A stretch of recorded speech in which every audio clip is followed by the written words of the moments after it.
서울시장의 분위기가 계속 진행되는 가운데에서 지금 정부가 어떻게 하려고 한다라고 하는 내용들이 조금씩 언론 기사를 통해서 지금 나오고 있죠. 자, 그래서 그 기사를 좀 보면서 앞으로 이렇게 될 수밖에 없지 않을까라든지 이런 내용들을 좀 가지고 좀 얘기를 좀 해봐야 될 것 같아요. 특히나 여러분들 느끼고 계신지 모르겠지만 지금 서울시장의 분위기가 어떤 분들한테는 되게 조급한 마음을 갖게 만들고 지금 부동산 시장에 오늘 오전부터 일찍 가서 앉아 계신 분들도 계실 수도 있는 거고, 또 한편으로는 지금 이 상황이 부담스럽고 불안한 느낌이 드시는 분들도 있을 것 같거든요. 자, 이런 상황이 되다 보니까 지금 어떻게 보면 지금 서울 부동산 시장이 누구한테는 빨리 들어가야 되는 건가라고 하는 걱정을 하는 시장의 모습인 것 같기도 하지만, 많은 사람들한테 공공의 적이 되어가는 그런 느낌들이 들게 되는 것 같아요. 공공의 적이 되어간다?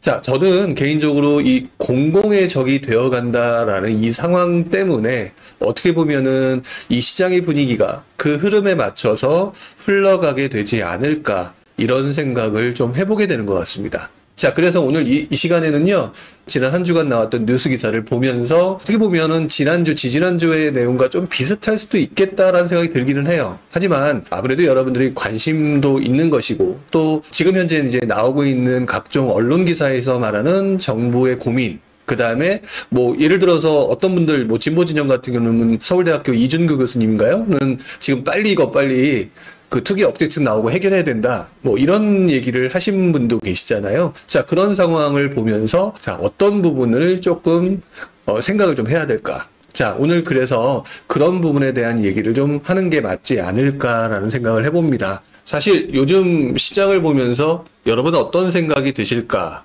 참 머리가 복잡하겠다라는 생각이 들어요.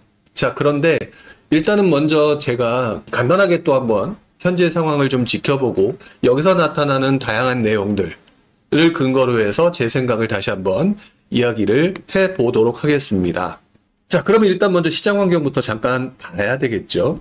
자, 화면 넘겨서 일단 뉴스 기사를 좀 잠깐 확인해 보도록 하겠습니다. 자, 서울시장 급등. 지금 말들이 많고요. 그 다음에 지금 카톡방이든 기타 온갖 단톡방들이나 이런 데서 지금 현재 현장 시장 분위기를 이야기를 하고 있습니다. 네, 물론 어떤 면에서는 이 모습을 보면서 여러분들이 참 조급하게 만드는 지금 그런 상황이죠. 자, 한번 보겠습니다. 불붙은 서울 집값, 부동산도 이재명 랠리. 참 이재명이 만든 건 아닌데 이재명 랠리라고 써보는 거 보니까 이재명 대통령이 무언가 지금 해결해야 되는 굉장히 급박한 상황이 지금 만들어진 건 사실이죠. 자, 한강벨트에 이어서 지금 외곽까지 급등하고 있다. 지난주도 그랬고 지지난주도 그랬고 이런 부분들이 계속 번져나가고 있는 모습들이 있고요. 자, 벼락거지 될까봐 지금 패닉바잉 조짐을 보여주고 있다. 자, 벼락거지 될까에 대한 걱정, 그리고 집주인들은 당연히 가격을 올리겠죠. 이런 상황이 만들어지면서 지금 거래량은 엄청나게 늘어난 상황. 근데 이 상황이 계속되면은요, 또 거래량이 줄어들 수밖에 없어요. 집주인들이 당연히 가격을 더 올릴 가능성이 높고, 흔히 말하는 전고점 돌파, 신고가, 갱신, 자, 이런 것들이 발생을 하게 될 테니까요. 집값이 미쳐간다. 신문기사에서 집값이 미쳐간다라는 얘기를 하고 있는 중입니다. 초호기님께서 지금 서울 집값 미쳤대요 라고 얘기를 해주셨는데, 그런 부분들을 쓰고 있는 거죠. 여기서 보여지는 뉘앙스를 보게 되면은 결국 앞으로의 정책 방향들을 느낄 수 있지 않을까라는 생각을 해보게 되는데요. 어쨌든 여러분들께서는 이런 모습들을 보면서 서울이 계속 올라갈 것 같은 모습들을 느끼고 계시는데요. 저 같은 경우는 이 기사를 보면서 어쩔 수 없이 이제는 규제가 좀 더 나올 수밖에 없다. 사실 세금으로 규제하지 않겠다라고 하는 게 이재명 정부의 입장이었잖아요. 자, 그런데 세금으로 규제를 하지 않겠다라고 얘기하는 거는 흔히 말하는 방향성이고 내가 앞으로 5년간 해야 될 생각이다라고 얘기를 했지만 갑자기 집 앞에서 불 났어. 자, 그러면은 어떻게 될까요? 일단 가장 급한 거는 끄고 난 다음에 뭔가 그 다음에 고민을 해야 되는 게 정상적이겠죠? 일반적인 시장의 흐름으로 생각을 해봤을 때 보게 되면은 아마도 그래서 서울시장의 이 급등이라고 하는 상황이 결국 여러분들로 하여금 패닉바잉을 만들 수밖에 없는 상황을 이어갈 테니까 결국 이러한 모습들이 다음번에 규제가 나올 수밖에 없는, 지금 6월 지금 오늘이 19일. 자, 그렇다면은 지금 대통령으로 당선된 지 얼마 되지도 않은, 사실 보름 정도밖에 안 됐어요. 보름 정도밖에 되지 않은 상황에서 진짜 무언가를 해결해야 될 수밖에 없는 상황. 자, 업무 인수인계도 제대로 되지 않은 상황에서 이런 모습들을 생각하게 되면은 일단 여러분들 같은 경우는 어떤 생각을 먼저 하게 될까? 저는 개인적으로 일단 무언가 규제 부분이 안 들어갈래야 안 들어갈 수가 없다라는 생각을 합니다. 자, 그래서 억지 규제 없다라고 신호를 했는데 집값이 활활 타오른다? 바로 이런 모습들이 결국 이재명 정부 약속은 이렇게 했는데 결국 어떻게 될 거냐? 저는 규제가 나올 수밖에 없다라는 거는 아주 정상적인 흐름이 된다라고 생각합니다. 물론 규제가 나오고 난 다음에 그 다음에 여러분들의 생각이 벌써 거기서도 나눠지죠. 어떻게 나눠지느냐? 자연스럽게 지난 몇 년간 보니까 규제를 했음에도 소용없다. 아니다. 이제는 힘이 빠졌고 많은 사람들이 힘들어하기 때문에 이제 좀 주춤할 것이다. 자, 이런 얘기들이 굉장히 강해져 있다는 거죠. 자, 블루피님인가요? 부동산 카페 단톡방에서는 무주택자에 대한 조롱이 극에 달했습니다. 라고 얘기를 해주셨는데요. 저는 이렇게 생각합니다. 아니, 각자의 생각이 다르거나 돈이 좀 부족해서 무주택자의 지금 상황을 유지할 수밖에 없는 분들도 계신데, 뭐 이분들을 향해서 조롱을 한다? 개인적으로는 뭐 그분 내에 인격을 가지고 몰아가는 게 중요한 게 아니라 그게 바로 과열을 보이는 신호일 거라고 저는 생각을 합니다. 그리고 이 과열을 보이는 이 신호는 결국 정부로 하여금 무언가 대책을 만들어내게 할 수밖에 없는 거고요. 여러분들이 지난 몇 개월 또는 몇 년간 보면서 떨어지다가 반등하고 규제하면 또 떨어지다가 반등하고 자 이런 모습들을 계속 봐왔잖아요. 그래서 그분들은 그렇게 표현을 하고 계시겠지만 사실 잘 생각해 보면은요. 떨어지는 모습은 무시한 채 올라가는 것들만 야 이래도 살아난다. 보는 관점에서 따라서 다른 겁니다. 근데 제가 그 관점을 좀 다르게 또 뒤집어서 보게 되면은요. 떨어졌다 올랐고 떨어졌다 올랐고 자 이렇게 과정을 하면서 사실 떨어졌다 올랐고 그냥 오른다 그래서 쭉 올라가는 게 아니라 떨어졌다 올랐다 떨어졌다 올랐다 하면서 어떻게 하느냐 전고점을 살짝 돌파하긴 하는데 약간 오른 상황이거든요. 우리 일반적으로 장기 우상향이고 경제 성장률만큼 올라가는 게 정상적이다라고 얘기를 하고 있잖아요. 그럼 지난 한 3년간의 모습을 보게 되면은요. 떨어지는 동안에 누구는 속상한 상황이 만들어졌고 그때 되게 힘들었고 다시 올랐지만 약간 넘었거나 또는 어느 지역은 제대로 안 된 경우가 상승해서 가격이 전고점을 돌파하지 않은 곳들도 부지기수로 존재합니다. 자 그렇다면 이 말은요. 시장 전체로 보게 되면 그렇게 많이 올랐다라고 보기 어렵고요. 기간별 수익률로 따졌을 때 누구는 최악이고요.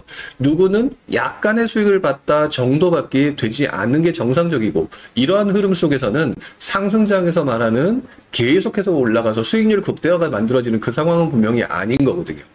그래서 이 시기는 어떻게 사느냐가 여러분들의 수익률을 좌우하는 것이라고 생각해야 될 것 같고요. 이 부분에 대해서 다시 한번 깊게 생각해 볼 필요가 있다라고 생각을 합니다.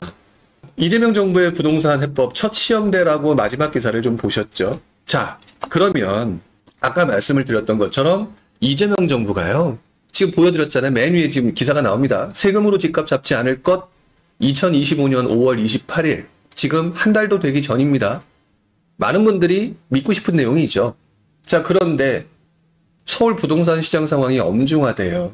자, 그리고 아까 제가 초기에 언급을 했었죠. 이중구 교수님 집값 폭등 막으면 성공한 대통령이 될 수 없다. 투기 억제책 빨리 내놔야 된다.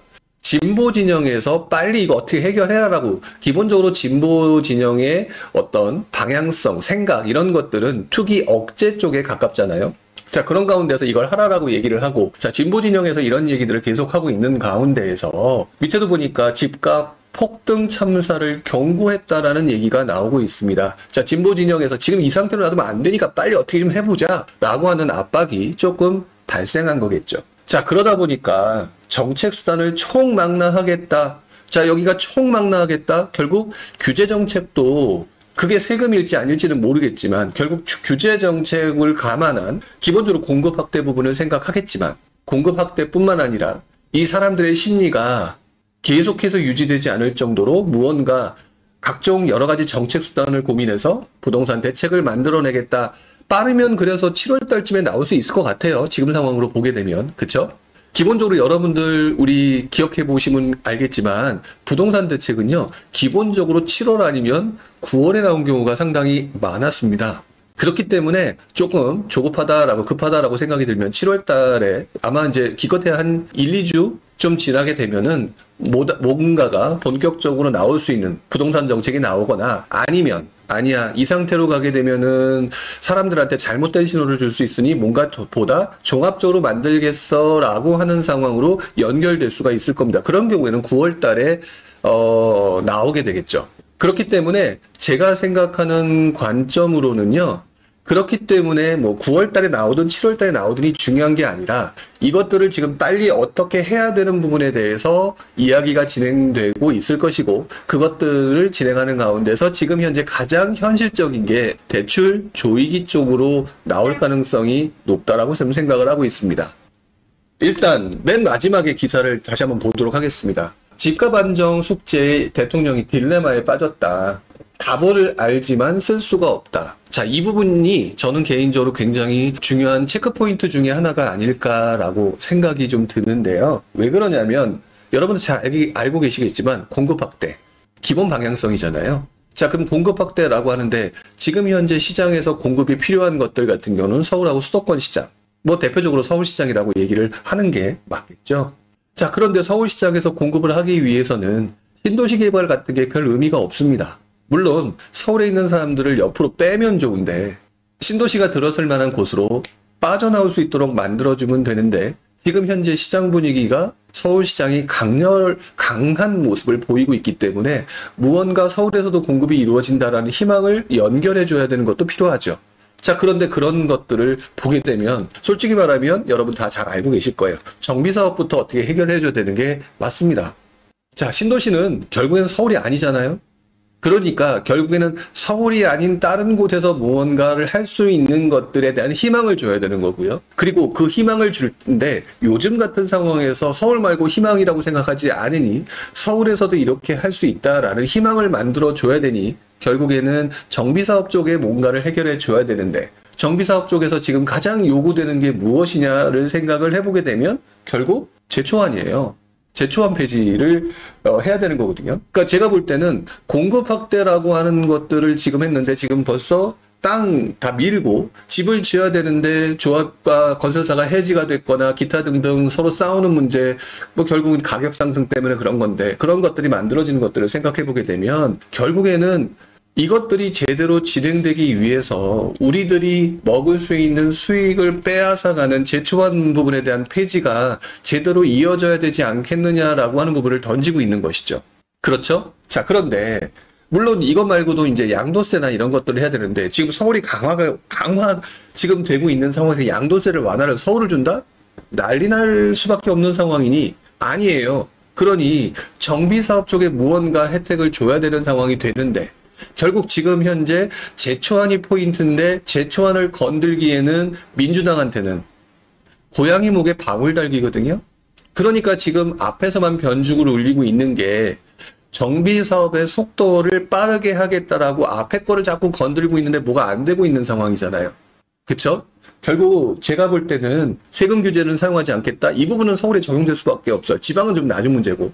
세금 부분을 건들지 않겠다. 세금 잘못해서 풀었다가는 큰 문제가 되니까 물론 어느 정도 생각은 하고 있겠지만 민주당이라고 하는 자기가 소속돼 있는 당론을 생각할 때는 고양이 목에 박을 달고 있기 때문에 지금 현재 무언가를 진행할 수가 너무 없는 거죠.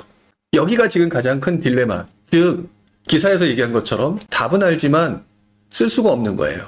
자, 쓸 수가 없는 거기 때문에 그러면 제초환도 폐지를 해야 되는데 지금 그쪽에 계신 분들이 이거 폐지하게 되면 난리가 날 수밖에 없는 상황이 되겠죠. 그런데 일방적으로 누구 얘기만 듣고 폐지를 하게 되면 결국 좀 모양새가 안 쓰는 내가 어차피 이쪽 사람인데 이거를 할 수가 없는 그런 문제들이 발생이 되는 거잖아요.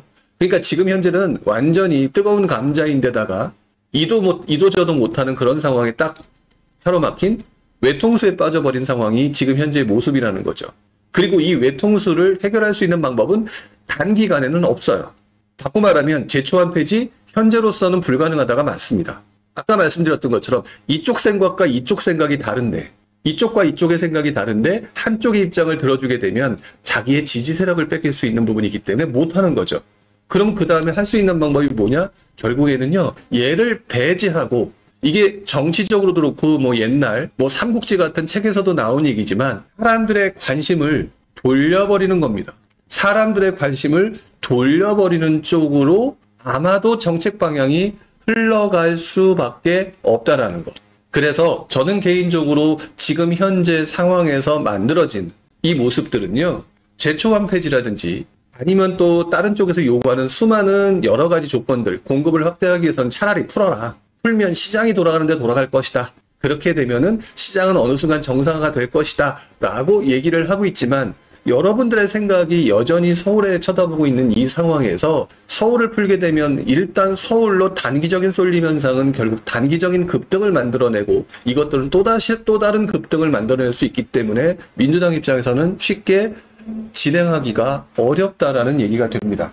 결국에는 시장에 관심을 돌려야 된다라고 하는데, 관심을 돌려야 되는 것도 단기간에 되는 것은 아니죠. 결국은 지금 현재 할 수 있는 거는 결국 정부 입장에서는 대출 조이기밖에 방법이 없는 것이고요. 결국 이 방법 때문에 결국 지금 현재 대출 조이기 쪽으로 지금 계속해서 진행이 될 수밖에 없는 것입니다.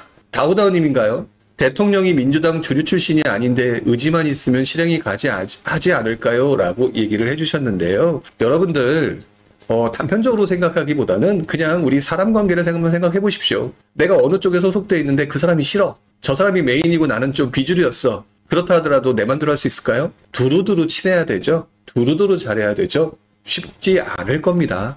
그렇기 때문에 여러분들 그쪽으로는 너무 좀 극단적으로 생각하실 이유는 없을 것 같아요. 자, 그러다 보니까 지금 현재 당장 믿을 거는 대출 조이기밖에 없는 거고. 그렇죠? 자, 그러면서 자 보시면 금리 인하기, 가계대출 규제를 강화하면 집값 기대 심리 억제하는 이창용 총재가 얘기한 말이죠. 자, 뭐냐? 여러분들이 집값이 상승할 거라고 생각을 했고 공급 부족과 금리 인하라고 얘기했는데, 금리 인하에 키를 잡고 있는 한국은행 총재가 금리 인하기는 인정하는데, 그렇다고 그걸 갖다가 금리를 인하하기 전에 뭐부터 하는 게 선제적인 대응이다? 가계대출 규제부터 하라라고 얘기를 하는 거잖아요. 자, 밑에도 같은 얘기입니다. 금리가 내리면 집값 상승 기대가 커지니까 대출 규제 강화해야 된다. 바꿔 말하면 금리 인하라고 하는 부분을 천천히 하거나 내리더라도 2번, 3번 내릴 거, 1번 내리고 상황 지켜보겠다. 대출 들어가는 거 확인해보겠다. 지금 그런 상황이란 말이에요. 이런 상황에서 지금 결국에는 정부가 할 수 있는 것들 단기적인 부분입니다. 물론 이것들이 앞으로 모든 방향이 이걸로 끝나는 게 아니에요. 자, 이런 상황에서 결국에는 금융당국이 지금 대출 규제를 우회할 수 있는 다양한 사례들을 점검하고 있고요. 그 다음에 얼마 전에 부행장을 소집했죠. 은행권 부행장 소집했고, 다주택자, 그 다음에 40년 만기 대출 관리 강화. 자, 여기서 보게 되면은요, 대출 기간이 늘어나면 50년 만기 대출이 있었는데 사실 윤석열 대통령 때 막 이슈가 됐고 그것들이 만들어지고 많이들 받으셨는데 그 대출이요 지금 거의 안 되는 분위기로 흘러가고 있다고 하죠. 결국 그 부분이 대출 한도부터 시작해서 DSR이라든지 이런 것들에 영향을 주면서 결국 여러분들 서울 외곽까지 지금 퍼져나가는 집값을 하는 데 있어서 일단 어떻게 하겠느냐? 그거를 떨어뜨리겠다는 내용이 아니라 속도를 줄이겠다라고 흘러가고 있다라는 거죠. 결국 지금 현재 상황에서 보게 되면 1차적으로 지금 6월이죠. 6월달, 7월달, 8월달, 9월달에 진행되는 거는요. 기본적으로 7월달에 DSR 실시되잖아요. 3단계 실시되잖아요. 그렇기 때문에 그 부분을 지켜보면서 약간 내가 이렇게 DSR 규제할 거고 지금은 이렇게 딱 땡겼는데 여러분들이 막 급하니까 땡겼는데 한번 미래 수요를 땡겨오면은 그 뒤가 잠깐 위축되는 상황이 만들어질 가능성이 좀 높잖아요. 그 상황을 좀 지켜보겠다라고 하는 생각을 갖고 있기 때문에 1차적으로 대출 조이기부터 일단 딱 해놓고 상황을 지켜보면서 부동산 관련된 정책을 만들어낼 수 있는 시간을 어느 정도 정리하겠다. 텀을 벌어두겠다. 자, 이런 생각으로 지금 접근하고 있는 거라고 보시면 될 것 같습니다.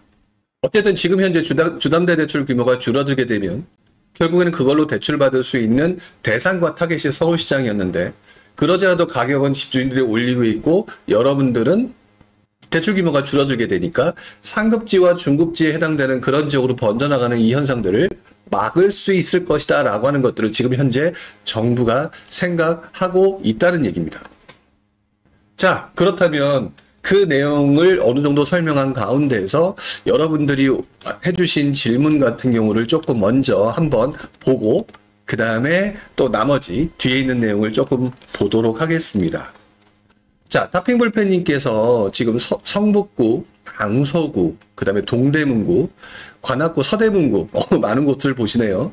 보다가 가격을 올리고 매물도 많이 없어져서 마음이 참 어렵습니다. 라고 얘기를 하셨고, 강남 3구 마영선과 달리 전고 대비 하락률이 좀 있었는데 지금은 많이 올라오네요. 근데 그게 너무 당연한 현상입니다. 사람들의 심리가 이미 한쪽으로 쏠려버렸기 때문에 거기에 따라오는 거는 당연한 현상이라고 생각하시는 거야 맞지, 그걸 갖다 어렵다라고 생각하시게 되면 견디기가 쉽지는 않으실 거예요. 자, 지금이라도 이 지역에 적극적으로 매수를 나서야 할지 조금 눌러줄 때까지 기다려봐야 될지 고민입니다. 추격 매수 및 신고가 매수는 하고 싶지 않아서 라고 얘기를 하셨는데, 결론부터 딱 말씀을 드리게 되면은요, 지금 제가 계속해서 설명드린 게 그겁니다. 저는요, 여러분들한테 상급지라고 하는 동네는 중장기적으로 계속해서 사도 되는 물건이기 때문에 내가 감당할 수 있으면 언제든지 하라라고 얘기를 했습니다. 그런데 중요한 거는 지금 현재 상황이 여러분들이 주택을 구입하는 데 들어가는 부담이 과거부터 지금까지 굉장히 많이 올라온 상황에서 부담이 되는 분들이 늘었다라고 그랬잖아요. 그런 상황에서 여전히 지금도 올라갈 거라고 믿는 분들이 상당히 많다라는 거죠. 근데 그분이 올라갈 거라고 믿는 얘기가 폭등에 가깝단 말이에요.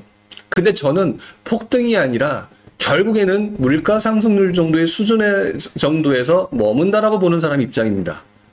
많은 분들이 제 말을 착각해가고 본인 입장에서 받아들여서 좀 자기가 듣기 싫은 얘기를 하니까 무슨 떨어진다라고 받아들여서 그렇지, 사실상 물가 상승률 정도의 오름과 흔들림이거든요. 자, 그렇다면 여러분들은 여기서 이 전제를 두게 되면 기본적으로 여러분들이 해야 되는 방향은 쏠렸을 땐 들어가지 않는다가 기본적으로 여러분들이 뭐 그게 실수요자든 투자자든 그 패턴으로 가시는 게 정상적인 답변이라고 저는 봐요. 그렇기 때문에 여러분들은 어떻게 하시는 게 맞느냐. 지금 아까 제가 왜 제목에다가 공공의 적이 되어가는 서울 부동산 시장이라고 적어놨습니다.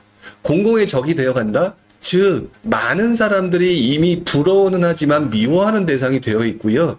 여러분들, 제가 볼 때는요, 과거에 아까 제가 살짝 무슨 얘기를 했냐면, 일단 대출 조이기로 시장을 좀 안정시킬 생각을 하고 그 다음에 여러분들의 관심을 돌릴 거라고 얘기를 했죠. 돌릴 가능성이 높다라고 얘기했죠. 그 부분이 예전에 문재인 정부 시절에 좀 표현은 듣기에 따라서 거북하신 분들도 계시겠지만 다주택자를 악마화하는 어떤 상황을 만들면서 결국 반대급부인 똘똘한 한 채라고 하는 것에 대한 관심도로 여러분들의 생각과 심리를 전환시켰단 말이에요. 그게 바로 2017년도 이후에 나타났던 현상이고, 그럼 그 전에 2016년 이전에는 여러분들의 선배들이 투자하던 시장은 그 당시에는 공이 다주택자들의 전생 시대였단 말이에요. 그렇기 때문에 제가 볼 때는 지금 현재 추격 매수, 신고가 매수를 하는 것보다는요, 지금 정부가 정책 전환이 이렇게 지어질 가능성이 높아 보이는 상황에서는 잠시 주춤한다는 얘기가 폭락의 개념으로 본인이 스스로 판단해서 한 4, 5억 떨어질 때까지 기다리라는 얘기가 아니라 지금 막 달려가는 모습이 멈춰지거나 이것 때문에 실망 매물 또는 새가슴이라서 던지는 매물, 이런 쪽으로 접근하시는 게 맞다라는 거죠. 항상 오랜 기간 해보시게 되면 그 방법이 가장 효율적이라는 방법을 다시 한번 아실 수 있을 거예요. 어차피 부동산 가격이라고 하는 것은 한번 올라버렸던 가격이 그렇게 쉽게 떨어지지 않는 게 기본적인 속성이고 인플레이션의 모습이니까 엄청나게 떨어지는 걸 기대하시는 게 중요한 게 아니라 사람들이 빠졌을 때 또는 심리적으로 위축됐을 때 가격 조정이라고 하는 방법을 통해서 진행하시는 게 훨씬 더 유리하다라고 얘기를 하는 겁니다. 제가 볼 때는 저는 절대적으로 지금 추격 매수는 반대입니다. 당장 7월 달에서 9월 달에 규제가 뭐라도 나올 수밖에 없는 상황이잖아요. 그리고 난 다음에 최소한 단기적이라도 어떤 상황이 만들어져요? 위축되거나 거래 중단되는 상황이 만들어진다는 거죠. 걱정하지 않으셔도 될 거라는 생각이 듭니다. 자, 정창주님인가요? 주담대 위험 가중치를 상향한다는 정부의 어제 대책을 어떻게 보냐? 이거는 그 대책의 한 부분을 어떻게 보냐의 문제가 아니라 결국 뭐예요? 대출을 어렵게 만든다는 것에 명분을 만들어내는 것일 뿐입니다. 이 자체에다 집중하는 게 아니라 큰 그림을 보셔야 되는 거기 때문에 결국 지금은 1차적으로 대출 조이기 쪽으로 갈 거다. 그거기 때문에 걱정하지 않으셔도 됩니다. 그리고 이 부분은 그 하나하나의 항목보다는 지금 대출 조이기를 하고 아마도 서울 부동산 시장을 공공의 적으로 만들면서 여러분들의 심리를 돌리는 쪽으로 정책 방향을 집행할 가능성이 높아 보인다. 그 중에 그 속에 있는 하나의 방법일 것이다. 그렇게 얘기를 하시는 게, 생각하시는 게 훨씬 더 좋을 것 같아요. 잠시 그 정도 봤고요. 또 뒤에 또 질문 같은 거 있으시면 또 한번 올려봐 주세요. 서울 부동산 시장을 나름대로는 과거 다주택자들을 한쪽으로 몰았던 것처럼 서울 부동산 시장에 관련된 이야기들을 한쪽으로 몰아갈 가능성이 가장 높다라고 저는 생각을 하는데요. 그 내용의 제목으로 제가 이렇게 썼습니다. 서울 부동산 외 다른 곳에 집중하도록 한다라는 얘기죠. 결국 여러분들의 관심을 다른 쪽으로 돌린다는 얘기죠. 자, 그런데 부동산을 보는 사람들은 부동산만 가지고 그러면 지방? 자, 이렇게 생각하기 쉽죠.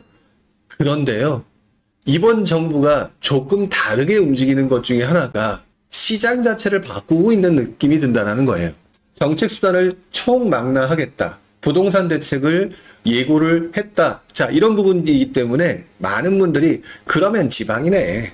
자, 그럼 지방 풀어주겠네. 취득세 완화하겠네. 양도세 면제하겠네. 등등 또다시 확정적으로 해서 지금 들어가신 분들이 계세요. 그런데 저는 이렇게 표현을 드리고 싶습니다. 물론 맞아요. 돌리고 싶은 게 정부의 입장이고 항상 돌려왔던 게 정부이기 때문에 우리가 시야가 좁은 이유가 그거거든요. 지방으로 간다라는 거는 방향성 자체는 맞는데요. 속도의 문제예요, 속도.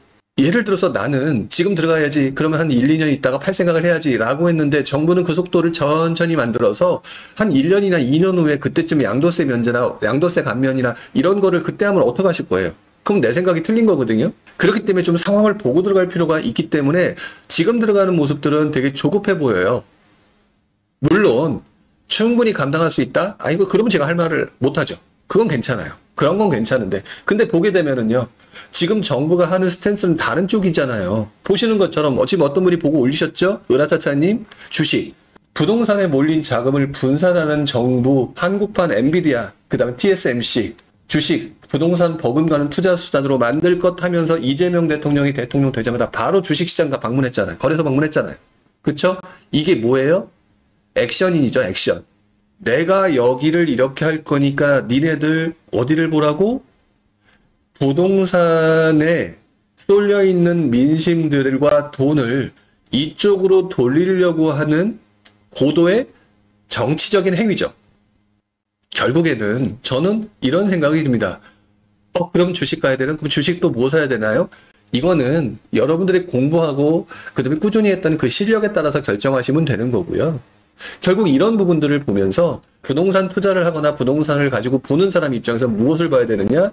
지금 정부는 서울로 집중되는 여러분들의 심리를 다른 곳으로 돌리려고 하는 그런 모습들을 보이고 있다라는 것들을 캐치를 하시는 게 맞는 거죠. 그리고 그렇게 됐을 때 여전히 사람들의 심리의 상당수는 서울에 관심을 두겠지만 서울에 관심을 두는 심리가 빠질 수도 있다라는 것들. 즉 100이 갑자기 0이 될 수는 없지만 100이 70이나 60이 될 수 있다라는 사실이 현재 점점점 만들어지고 있다라는 것들을 생각하셔야 된다는 얘기입니다. 우리가 너무 한쪽 편에 집중하고 있는 것들이 있는 것 같아요. 자, 그러면서 나왔던 대책이 또 뭐였었어요? 재정 확장 정책이잖아요. 재정 확장 정책이라고, 그건 지난주에 한번 얘기를 했습니다. 재정 확장 정책이라는 것들은 결국 직접적으로 국채를 발행해서 만들어낸 돈을 가지고, 그쵸? 그 내용을 경제가 성장하는데 직접적으로 돈을 투입하는 것이죠. 우리 부동산 쪽으로 얘기하게 되면 SOC 투자 같은 것들을 예를 들어서 말씀을 드렸는데 결국 이 부분은 주식시장과 연관되는 부분과 연결됩니다. 자, 그러면서 대통령이 되기 전부터 묘하게 맞았던 게 있었어요. 부동산 시장 두고 통했나? 묘하게 겹치는 이재명과 이창용의 발언이라고 얘기를 했는데 결국 이 발언이 뭐였냐면 간단하게 말하면 재정정책을 확장정책으로 적극적으로 하겠다는 얘기고요. 그 다음에 완화정책, 통화정책은 이 부분에 대해서 조금 속도를 늦춘다는 얘기. 그 결과 지금 주담대 금리가 올라가고 있죠. 자, 지금 이게 잘 안 보일 수가 있는데 지금 여러분들 모든 시장의 움직임은요 다 이유가 있는 겁니다. 근데 그 시장의 움직임의 변화와 변동성을 보면서 앞으로 시장이 변할 수 있다는 관점으로 봐야 되는데 지금 사람들의 심리가 어때요? 그냥 불패잖아요. 부동산 시장에서 여러분들과 함께 호흡하면서 온 지도 꽤 오래 있었는데요. 아무리 확정적으로 이게 맞다라고 하는 게 장기 방향성은 맞을지 몰라도 이 정도가 되어 왔다라는 얘기는요. 여기에 금이 가고 있다라는 생각들을 한번 해볼 필요가 있을 것 같아요. 금이 가고 있다. 제가 누누이 말씀을 드렸죠. 2008년 이전에 우리들의 선배는 똘똘한 한 채에 빠져 있었다. 그리고 그때 모든 부동산 전문가들이 강남을 사라고 했다. 그리고 그 당시에 활동하시던 전문가분들 중에도 지금 있는 분들이 몇 분 계시거든요. 그분들도 강남 사라고 했다. 근데 그 이후 시장은 정부 정책 변화에 따라서 서울 부동산 시장이 공공의 적이 되어가면서 분위기가 바뀌었는데 이번에도 무언가 그때보다는 확실히 서울의 힘이 세요. 그건 인정. 그리고 그 부분을 생각을 해보게 되면 서울이 재건축 재개발로 인해서 확실히 많이 바뀌었죠. 그렇기 때문에 심리가 안 바뀌는 것도 충분히 맞다라고 생각하지만 그렇다고 해도 정부의 힘이 이렇게 강하게 밀어붙이고 있는 상황이라면 약간 금이 갈 수 있다라는 부분들은 생각해 볼 필요가 있다라는 거죠. 그래서 저는 이 부분에 대해서 여러분들이 차근차근 생각을 해봐야 된다고 생각합니다. 윤석열 대통령 시대에 그렇게 부동산 규제를 완화를 하려고 했는데도 불구하고 결국 그 부동산 시장 완화가 지금 서울시장의 분위기로 흘러온 것도 사실이잖아요. 그런데 지금 보게 되면은요, 아까 진보 세력들에서 지금 어떻게 좀 해결해야 된다라고 지금 얘기를 하고 있었죠. 자, 그 다음에 국민의힘 쪽에서도 무언가 앞으로 내년도 이제 지방선거죠. 지방선거와 관련돼서 무언가를 진행할 수밖에 없는 상황이 만들어지면서 이제 무언가 진행하려면은요, 여야가 어느 순간 일치되는 상황이 만들어지는 포인트가 있어야 될 겁니다. 무언가 여당과 야당이 시간이 흘러가면서 포인트를 맞춰야 되는 부분이 있어야 되는데 지금 아까 뭐라고 그랬냐면 이재명 대통령이 지금 현재 해야 되는 부동산 정책은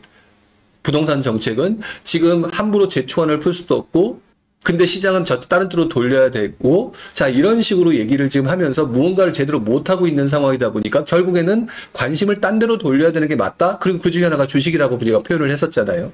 자 그런데 제가 그동안 꾸준히 얘기해왔던 부분이 여기서 또 얼개가 맞춰지는 겁니다. 지금 결국 양극화죠. 지금 부동산에 관심 없는 사람들조차도요. 지금 이 상태로 가면 안 된다라는 얘기들이 계속 나오고 있는 중입니다. 시장을 볼 때는 바로 이런 부분들을 꾸준히 지켜봐야 된다라고 생각을 하는데요. 그러면서 지금 지방의 인구 소멸이라든지 이런 것들, 그쵸? 자, 그러다 보니까 지금 또 다른 어떤 정부기관을 뭐 지방으로 또 내려보내야 된다는 등 어쩌다는 등 하면서 지방을 살려야 된다라고 하는 부분에 대한 얘기가 진행되고 있죠. 부동산만 보기 때문에 지금 그럼 지방이네? 지방 살아야겠네? 그래서 너무 급하게 움직이지만 스탠스로 보게 되면 주식 쪽과 같은 재정 확장 쪽으로 먼저 집중하고 있고 이 부분은 좀 차근차근 진행하려고 하는 모습들이 지금 현재 보여지고 있거든요. 그래서 부동산 투자에 있어서 지금은 조금 워워하는 시장이 맞아 보이는 거라고 저는 보고 있는데요. 아까 제가 말씀드렸던 내용에 해당되는 기사가 눈에 보입니다. 서울 부동산 불장의 이 묘수를 찾는 정부. 아까 제가 말했던 내용이죠. 관심을 돌려야 된다라는 거. 그러면서 지방 규제 완화 언제쯤 할 거야? 라고 얘기를 하고 있단 말이죠. 자, 그 다음에 야당, 국민의힘이죠. 야당, 전 누군지는 모르겠습니다. 근데 모 의원인 것 같아요. 수도권 집값의 급등세가 문정부 시절의 기대 심리 탓이다. 결국 똘똘한 한 채 때문이다. 라고 하는 부분을 얘기를 하고 있잖아요. 똘똘한 한 채 부분에 관련된 부분이다. 라는 얘기를 하는데, 아, 맞다. 이분이 저기 지방 쪽 의원이시더라고요. 지방 쪽 의원이셨는데, 그 다음에 밑에 있는 송원석이라는 분은 역시 국민의힘입니다. 자, 국민의힘인데, 정쟁이 아닌 정책 경쟁, 서울 부동산 안정책을 먼저 내놓겠다. 요게 일치해요. 자, 보시게 되면 서울 부동산 시장의 안정을 위해서 지금 민주당 정부가 진행하고자 하는 방향과 국민의힘에서 얘기하는 내용이 일치하고 있다라는 거죠. 여야가 일치하면 한 방향으로 갈 수밖에 없습니다. 서로 다른 입장들이 되게 강한 집단이라서 지금까지 뭔가 제대로 안 됐던 부분이잖아요. 그런데 이 얘기가 현재 나오고 있다? 그쵸? 그리고 여기 나와 있는 이 기사들을 잘 살펴보면 제가 여기서 기사에서 내용을 좀 보여드리지는 않고 있지만요. 이 내용들을 보게 되면 결국 뭐냐? 이 의원도 지방 사람. 그러니까 서울 수도권 집값이 급등세고 결국 똘똘한 채라고 하는 부분 때문에 발생된 거 아니냐? 서울 그러니까 지금 안정책이 내놔야 되는 거 아니냐? 국민의힘도 이렇게 한번 해보겠다? 자, 이런 상황이 만들어진 거잖아요. 그리고 이 세부 내용 속에 그러니까 어디로 가야 된다? 지방으로 뭔가가 돌파구를 만들어줘야 된다라고 하는 부분들이 차근차근 만들어지고 있는 중이죠. 그러나 민주당 입장에서는 부동산을 활성화한다라고 하는 것에 대해서는 조금 부담을 갖고 있는 쪽이 많잖아요. 그럼 이게 속도가 어떻게 된다? 빠르지는 않을 것이고 천천히 흘러갈 가능성이 높다라고 보는 게 맞는 거겠죠. 더더구나 아까 본 것처럼 주식시장 쪽에서 먼저 어떻게 좀 하겠다라는 얘기가 나오고 있는 중이니까 결국 얼개가 맞춰지게 되면 결국 어떤 생각을 할 수 있을까요? 지금 이렇게 맞춰지는 거는 그렇다면 이번 정부는요 실용적인 정책을 쓰겠다라고 얘기하면서 그동안 많은 곳에서 많은 정부가 쓰지 않았던 본격적인 직접적인 재정 확장 정책을 통해서 지금 현재 주식과 같은 곳들, 그 다음에 경제 상황들을 바꾸면서 뭔가 이쪽을 부양하겠다라고 하는 쪽으로 포커스를 맞추고 있다. 그런데 우리들은 서울 부동산 시장의 오랜 기간의 상승을 보면서 여기에 집중하고 있었고, 그래서 지금 시장이 매우 불안해졌다. 이런 상황을 보면서 급한 정부는 일단 먼저 지금 뭐 공급도 확대해야 되고 뭐도 해야 되고 이런 상황이 만들어지니까 일단 뭔가 종합대책을 만들어야 되는데 일단 얘네들이 지금 막 힘들게 막 정신없이 움직이고 있으니까 어떻게 한다? 대출부터 조여서 일단 얘의 숨부터 죽여놓겠다. 그리고 뭔가 정책을 진행을 해야 되는데 무엇을 해야 될 것인가? 결국 여러분들의 부동산에 관심을 다른 쪽으로 돌려야 되겠더라.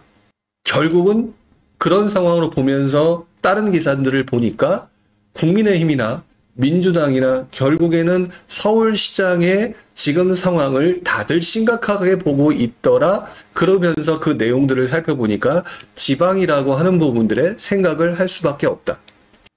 이게 지금 제가 말씀드리는 논리이자 그리고 이 내용이 과거 이명박 대통령 시절에 나왔던 논리와 내용과 상당히 비슷한 부분입니다. 더더구나 지금 보시는 3년 만에 윤석열 대통령과 지금 이재명 대통령의 기간이 3년이었죠. 정권교체, 그리고 이재명 정부 1년 뒤 지방선거에서 첫 번째 평가라고 되어 있잖아요. 자, 그렇다면 이 부분을 어떻게 봐야 되겠느냐? 절대적으로 부동산 시장을 활성화시키는 것에 부담이 있는 이 정부가 속도는 늦추겠지만 지방선거가 다가오면 다가올수록 이 지방을 보는 관점이 어떻게 될 것이냐. 국민의힘의 입장에서는 이번에 벌써 공약 나온 것 자체가 지방을 활성화시키겠다라는 게 조금 더 공약에 본격적으로 보여졌었죠. 이렇게 보여졌던 부분과 지금 앞으로 진행되는 상황들을 맞물리게 되면 올 하반기에 지방과 관련된 대책이 최소한 한두 개 정도는 나오게 될 거다. 라고 보는 게 정상적으로 판단할 수 있는 근거라는 거죠. 자, 그런데 여기서 또 호들갑을 떨면 안 됩니다. 제가 제일 걱정하는 게 뭔지 아세요? 가장 정상적인 부분은요. 올 하반기에 기본적으로 지금 준공후 미분양에 대한 대책까지만 나와 있죠. 이게 지금 미분양이 많으니까 준공전 미분양이라고 하는 부분. 지금 현재 미분양 나가지고 그럼 이제 건설 경기도 살리고 좋잖아요. 그렇게 만들어지는 형태부터 진행해야 되는 게 조금 정상적이에요. 그리고 그 가운데에서 취득세를 감면한다든지 또는 다주택자들의 중과 부분을 조금 해결해야 될 문제가 있죠. 왜? 주택수 포함되거나 이런 것들이 여전히 좀 존재하고 있는 게 있기 때문에 그런 부분들을 해결해야 된단 말이에요. 근데 이번 시장을 보면서 제가 굉장히 예전과 다름을 느끼는 것 중에 하나가 뭐냐면요. 유튜브가 문제예요. 솔직히 유튜브가. 뭐 하나만 발표되게 되면 가자. 이게 너무 강해버리니까 사실 속도가 좀 천천히 진행돼야지 정부가 원하는 대로, 정부가 원하는 거는 오르기는 오르더라도 좀 천천히 점점 따뜻해지면서 적정하게 오르기를 원하는 걸 텐데 그냥 확 그러면 어떻게 돼요? 풀고 싶었던 것도 못 푼단 말이에요. 지금 서울시장 처음에 이재명 정부가 들어서기 전에 세금 규제나 그런 거 하지 않겠다라는 얘기가 실용적으로 규제 완화로 가겠다라는 내용이었단 말이죠. 그죠? 근데 여러분들이 어떤 행동을 하셨냐고요? 다 필요 없고 나 돈 버는 데에 관심 있고 지금 올라가는 거 빨리 추경 매수하지 않으면 내가 뒤처질 것 같다고 해서 확! 근데 그거에 대해서 유튜브나 이런 데서 확! 이러니까 어떻게 됐어요? 확 달아오르는 상황이 만들어지니까 결국 정부가 무슨 얘기를 꺼내요? 세금과 같은 조금 무리한 규제는 하지 않겠다라고 여러분들한테 액션을 펼쳤던 유화적인 정책을 펼치겠다고 약간 윙크를 했던 정부한테 배신 때린 거예요. 배신 때렸다고요. 그러니까 뜨거워라고 놀라니까 뭐예요? 규제 나오겠다는 얘기가 바로 나오고 대출조 얘기가 바로 나오는 거죠. 여러분들 뭐가 잘못된 줄 아세요? 작년에 서울 부동산 움직일 때 어떻게 됐어요? 뒤통수 맞은 게 뭐예요? 대출조 얘기였잖아요. 그리고 반년 고생했죠. 그럼에도 불구하고 여러분들 멈추지 않고 계속 지켜보다 또 들어갔죠. 재작년은 어땠나요? 똑같았죠. 좀 오를 듯 하니까 확 눌러놨죠. 대출로. 이게 지금 몇 년째 반복이에요? 근데 왜 그거 다 잊어버리고 계시냐고요. 올라간다 안 올라간다의 문제가 아니라 정부가 지금 서울에 대해서 어떻게 생각하고 있고 어떤 포지션을 갖고 있는지에 대한 생각은 전혀 하지 못한 채 정부의 규제를 여러분들이 스스로 만들어내고 계신다는 거예요. 여러분들이 정부를 원망하고 계시지만 여러분들의 상당수가 스스로 규제를 자꾸 불러오고 있는 중. 그래서 올 하반기에 지방장을 풀어주려는 몇 가지 대책들이 만들어졌을 때 또다시 가자라고 하는 유튜버들, 몇몇 이상한 유튜버들에 의해서 또 이렇게 되면은요, 갈 때 뻔하거든요. 지금 현재 공급 부족하면서 인구 많고, 사면 마음에 들고 좋은 곳, 부산, 울산 뭐 몇 개 있잖아요. 거기부터 또 들썩들썩거리면 정부가 하던 것도 멈추겠네. 그러면 지연된단 말이에요. 정부는 폭락하는 거 안 원해요. 폭락할 것 같으니까. 윤석열 정부 초반부에 둔촌주공 구역이라고 하는 빈정거림을 얻고서 살렸잖아요. 자, 이렇게 차근차근 살리게 가주셔야 되는 게 맞는 건데요. 그게 맞는 건데 여러분들이 그 행동을 하면서 결국 정부 규제를 불러오는 상황을 만들었다. 그게 본이든 본이 아니든. 자, 제 말이 맞고 틀리고에 대한 판단은 각자의 문제입니다. 그러니까 그거에 대해서 맞다 틀리다 생각은 여러분들이 스스로 한번 해보시기 바랍니다. 제가 무슨 말을 하든 여러분들은 잘 안 들어보셨어요. 물론 여기 방송에 듣는 분들은 그런 분들이 거의 없었었죠. 근데 그렇지 못하는 분들이 결국 이런 움직임과 규제를 더욱더 강화시키는 부분을 만들었었죠. 그래서 많이 혼란스럽고 어지러운 부분이 발생을 합니다. 자, 얘기를 하다 보니까 이 부분에 대한 얘기를 좀 한번 해야 될 것 같아요. 다시 한번. 지금 시간이 얼마 남지 않았기 때문에 이 부분에 대해서는 한번 좀 짚고 넘어가야 될 것 같은데 제가 여러분들한테 굉장히 많이 얘기를 하고 있는 내용 중에 하나가요. 전월세 가격의 상승 가능성이 높으니 그 부분을 유심히 지켜봐야 된다라고 얘기를 많이 합니다. 그랬더니요. 하반기부터 전세 가격 폭등이래. 요렇게 또 생각하실 수 있는 분들도 있고. 자, 그런데 여러분들한테 그래서 조금 기분은 상할 수 있는 소리인지 모르겠지만 시간이 지연될 수 있다라고 하는 부분도 한번 설명을 시켜드려야 될 것 같아요. 자, 먼저 지금 보게 되면 물밑에서 전세시장 관리에 힘을 쓰고 있다라는 제목을 제가 잡았거든요. 자, 이 부분을 여러분이 신경을 좀 많이 써주셔야 될 것 같아요. 그 전에 어차피 이제 끝날 시간이니까 마지막에 조금 광고부터 하고 가도 되지요, 여러분? 1년에 2번 모집하는 제 밴드방 라이브 방송 기타만 멤버십을 모집하고 있습니다. 하반기부터는요, 라이브 횟수를 줄입니다. 물론 그동안 쭉 보셨던 분들한테는 좀 죄송하지만 제 개인적인 일정과 기타 상황으로 인해서 라이브를 줄이게 되고요. 그 라이브를 줄이면 어쩔 수 없이 여러분들이 제 얘기를 듣고 싶게 되면 이제 여기서 들을 수밖에 없는, 제가 유일하게 여기서만 하니까 그것들을 좀 생각하시고 한번 들어오셔서 클릭하셔서 한번 봐주셨으면 좋겠습니다. 아무래도 유튜브에서 하는 것보다는 조금 더 강하게 좀 더 얘기를 할 수 있고 하고 있으니까 한번 관심 두시고, 6개월 반 신청받고 있으니까 한번 관심을 좀 보여주시고요.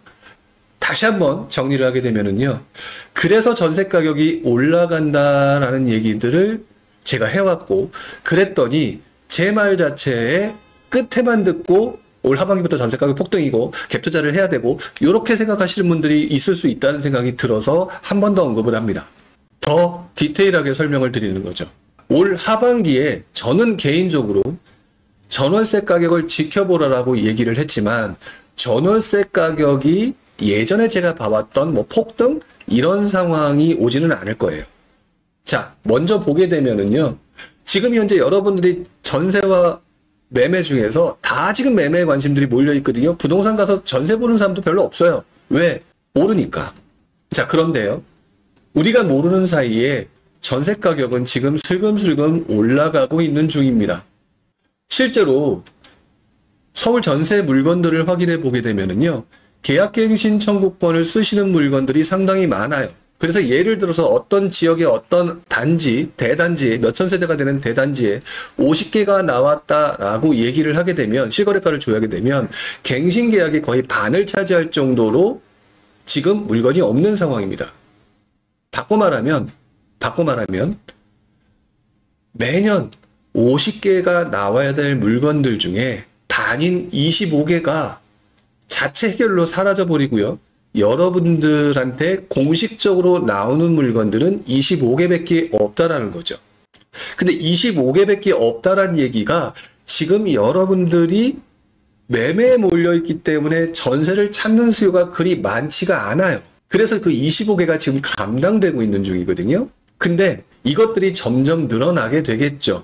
그리고 공급이 부족하고 새로운 사람이 들어오게 되니까 자연스럽게 25개의 전세 공급 물량은 줄어들게 될 수밖에 없는 부분입니다. 그래서 제가 중기적으로 전월세 시장의 불안이 만들어지니까 신경 써야 된다. 그리고 그때 정부 정책이 어떻게 바뀌는 거에 따라서 우리 투자가 그러지 않아도 공공의 저기가는 되는 서울시장의 그 여파와 다른 쪽으로 이동시키려는 정부의 목적하에서 다른 쪽이 보일 수 있다. 변곡점이 만들어질 수 있다라고 얘기를 하고 있는 중인데요. 근데 이거를 이미 정부가 알고 있는 듯해요. 자, 그래서 여러분들이 알고 계시는 것처럼 지금 월세 시장이 엄청나게 올라가고 있죠. 근데 제 방송을 오래 보셨던 분들은 이미 알고 계시겠지만, 전세 시장이 월세화가 되면서 만들어질 수 있는 새로운 시장이 민간 임대 시장이 아니라 회사들이 들어와서 임대 시장을 운영할 수 있는 새로운 판이 만들어질 수 있다는 걸 제가 1년 정도에 거치면서 여러 번 얘기를 했던 걸로 기억을 하는데요. 이런 상황이 만들어지고 있고요. 그러면은 이제 전세 시장을 안정시키는데 도움이 될 거라고 정부가 생각하는 것 같으니까. 어차피 공공임대나 이게 쉽지 않으니까요. 자, 그런 상황에서 우리들이 몰라서 그렇지 전월세 시장이 지금 현재 급등하고 있는 부분이 있다라는 거죠. 그러니까 우리가 지금 단기적으로 모르는데, 우리 기억하시나요? 옛날에 신용카드 쓰게 되면 복권 당첨 이런 거 줬었죠. 슬그머니 사라졌죠, 지금. 근데 지금은 그 결과 어떤 식으로 됐어요? 우리가 카드를 쓰는 게 일상화되면서 세금이 다 드러났잖아요. 그런 것처럼 이렇게 지금 만들어가고 있는 것으로 좀 보여지거든요. 자, 그런데 이런 상황에서 지금 정부가 이렇게 머리가 복잡한 상황에서 전월세 가격이 급등하는 이 상황이 더 난리가 날 수 있어요. 진짜 집값 상승하는데 영향 준다니까요. 그렇기 때문에 지금 전세대출 보증문턱을 높인다는 얘기가 나왔고, 19일부터 높아진다? 오늘부터죠? 나왔다라는 거죠. 한도가 줄어들어요. 한도가 줄어든다는 얘기. 그러면 25개에서 더 그 전세 물건이 줄어드는 상황이 만들어지는 것도 있겠지만, 그래서 나중에는 불안해지겠지만, 이것들이 뭐를 만들어내느냐? 전세 쪽이 아니라 뭐 월세나 또 다른, 그러지 않아도 매매하고 있으니까 매매 뭐 이런 쪽으로 돌리는 사람들로 만들어지면서 전월세 가격의 상승의 속도를 어느 정도 줄이려는 모습들을 보이고 있다는 거죠. 그래서 제가 전월세 시장의 불안과 상승을 얘기하는 부분은 사실 올 하반기를 기준으로 보고 얘기하는 게 아닙니다. 올 하반기는 분명히 이렇게 정부의 각종 규제로 인해서 올라가는 속도를 줄이려고 한다는 거예요. 올라가는 속도를 줄이려고 하고 이것들이 어떤 임계점이 넘었을 때 그 움직임의 속도가 빨라지겠죠? 그 부분을 생각하게 되면 그거에 대한 준비와 대응은 내년 정도 이후부터 생각하는 게 가장 중요하다고 저는 생각이 들어요. 자, 그래서 제가 말씀을 드리는 전월세 시장의 불안과 상승 부분에 대해서 너무 내 입장에서 빨리 이렇게 될 것이다 라고 지레짐작하기보다는 어차피 내년부터 공급 부족은 확실한 현상입니다. 이것들을 보면서 나의 포트폴리오를 어떻게 가져갈 것인가 라는 부분들을 고민하셔야 된다는 거죠. 자, 어찌됐든지 간에 여러분들이 생각을 하실 때는 많이 내가 원하는 대로 되기를 생각하고 움직이시겠지만 지금 현재 입장에서 보게 되면 속도가 어쨌든 지연되는 과정으로 움직일 가능성이 많아 보여요. 서울 부동산 시장도 어쨌든 누르는 가운데서 조금 주춤할 가능성이 저는 일단 발생할 소지가 높다라고 보고 있고요. 그렇다고 해서 지방이 갑자기 확 뛰어오르는 상황도 만들어지기가 지금 좀 애매한 상황이긴 해요. 하지만 방향성은 변하지 않겠죠. 이런 형식으로 진행되는 가운데에서 아마도 정부 정책 부분들이 어떻게 진행되는지는 제가 아까 유튜브에서 이렇게 라이브 하는 횟수를 좀 줄이겠다라고 말씀을 좀 드렸는데 뭐 그렇다고 라이브 안 하겠다는 얘기가 아니니까 너무 걱정하지 않으셔도 되고요. 이 더 세부적인 얘기는 제가 지금 운영하는 밴드방 쪽에서 좀 더 집중적으로 얘기를 할 거라는 얘기고요. 그리고 나머지 다른 형태로 유튜브에서 이야기가 진행이 될 겁니다. 자, 그러니까 너무 아쉬워하지 않으셨으면 좋겠고요. 저랑 계속 시장의 흐름 이해하시면서 공부하시려면 한번 오시는 것도 좋을 것 같아요. 자, 어쨌든 지금 시장 참 곤란하고 복잡하고 혼돈스럽고 진짜 뭐라고 얘기하기 정말 어려운 상황입니다. 그럼에도 불구하고 우리는 부동산에 관심이 있어서 이렇게 모여 있는 거죠. 그럴 때일수록 결국 버티는 사람이 이기는 시장이 될 것이고 그 다음에 너무 조급하지 않게 시장을 지켜보는 사람들이 도움이 될 거예요. 지방시장 여러분 다 보셔서 아시겠지만 지금 전세가율의 그 올라가는 속도라든지 부족 현상들이 상상을 초월하는 모습들이 되어가고 있습니다. 그렇기 때문에 만약 제가 좀 늦게 움직인다라고 설사 얘기했다 하더라도 여러분들이 충분히 여유가 있고 가능하다라고 하면 뭐 지금 들어가시는 거에 대해서 제가 뭐라고 하고 싶지는 않아요. 다만 왜 안 움직이냐 이렇게 조급한 마음을 가질 필요는 없다라는 거죠. 부동산 시장은 항상 규제가 있고 완화 지역이 있었습니다. 그리고 다 거기서 수익을 볼 수 있는 대상들이 항상 바뀌어왔다라는 거 생각해 보시고요. 이 방송을 다시 한번 되짚어 봤으면 좋겠습니다.